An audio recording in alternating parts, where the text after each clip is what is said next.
Hello, everybody. It's Kimberly coming at you with some a little bit of Monday magic, some thoughts, and having some really interesting conversations coming off of a very interesting emotional weekend.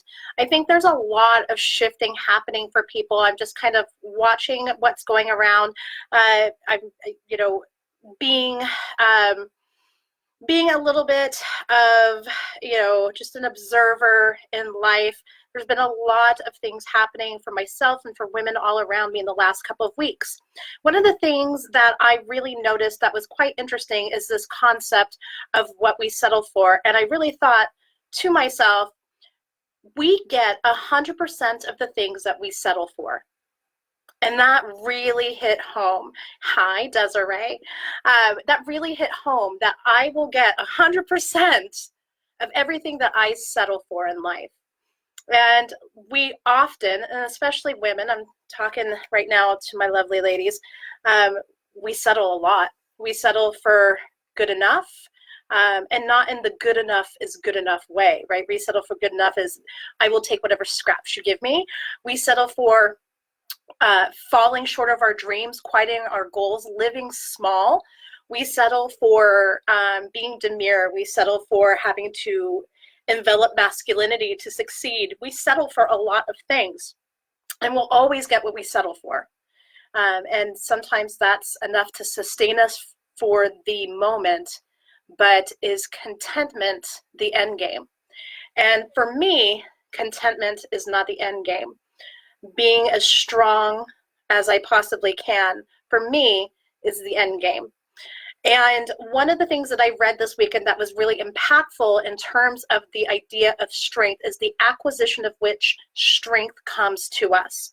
I'm somebody who's been through a lot of personal trauma, and for some reason, I have really disassociated my strength as something to be proud of, like earning an award, versus it's a badge of honor for being in a club I didn't want to belong to, right? There was no more room at the table for the cool kids club, so I joined the algebra club, and I got this really cool badge. It doesn't matter that maybe I was smart enough to be in that algebra club, right? It wasn't where I wanted to be. I obtained and acquired the strength through chains of events in my life that I didn't want. I didn't want any of this. I didn't ask for any of this. But what I failed to see was that the strength was honoring and embracing and enveloping that strength was honoring the journey that I had been on and owning it.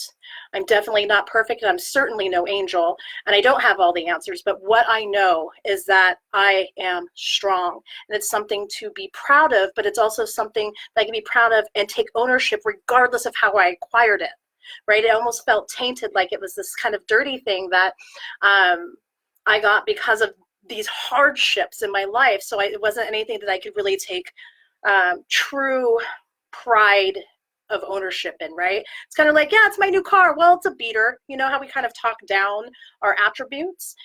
It was like that. And I really started to think about the things I had settled for and the 100% of the things that I may have accepted because I didn't think I was good enough, strong enough, whatever. Now I really have come into a place where I look at it and I say, I have acquired this. What am I going to do with this, right?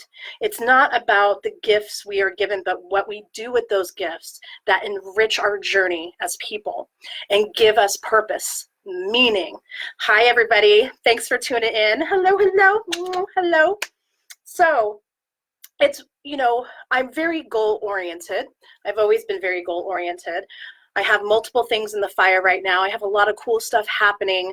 It's keeping me incredibly busy. But what I really realized is that I was rushing to achieve these goals and not really paying attention to who I was becoming along the way, the good and the bad and the ugly. When there's more pressure to succeed, right, some really shitty behavior can come out, right? And I have been stressed out these last couple of weeks trying to do everything. And what I really realized is that I was doing everything the way that I thought everybody else needed me to do them. Well, that's bullshit, right? I'm somebody who has typically always shown up authentically, and what I was surprised to realize about myself is that when the pressure was on, I felt like I had to become somebody else to be successful, right? And that self-realization, that self-actualization was very poignant yesterday, caused a lot of tears. But self-actualization is such a gift, right? Because then I can make choices and different decisions. If I don't like what I see, that's the empowerment piece. So I have been getting 100% of everything I have settled for. And I have settled for a lot this past decade. It has now been 10 years that I've been an only parent. And with that comes the good, the bad, and the ugly. And a lot of it has been ugly. And that is my truth. That is my trauma. That is my hurt. That is my impact. But how I take a look at that, how I integrate it, how I acquired it, how I own it, and what I do going forward, that's the magic. And I no longer have to settle. And I may not get everything I want. I no longer will get that 100%, right? And it's, oh man, I'm doing so great. I got 100% of the things I settled for. Fantastic. That's awesome.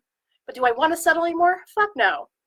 So there you go. So I may not get everything I want, especially in the time that I want it. And that is the journey for me to learn how to be okay with that.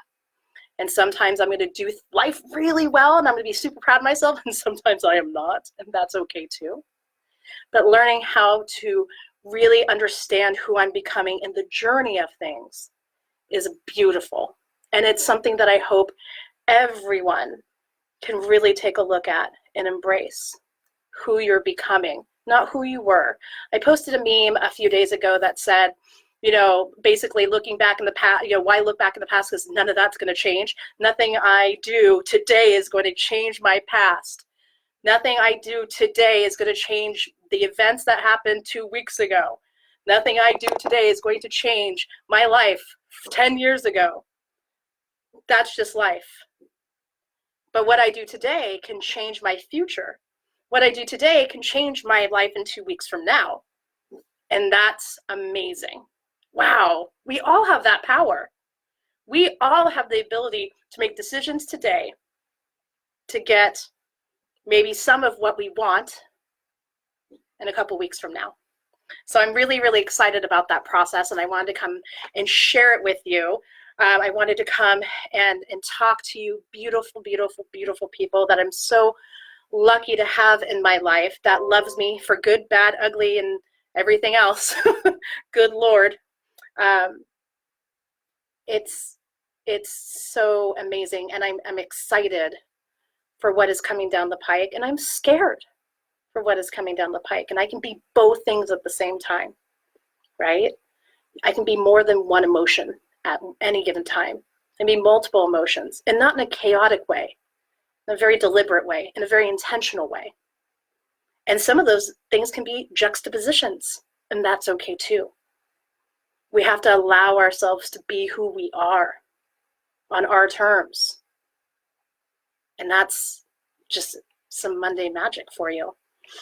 So, super excited about what is next for all of us.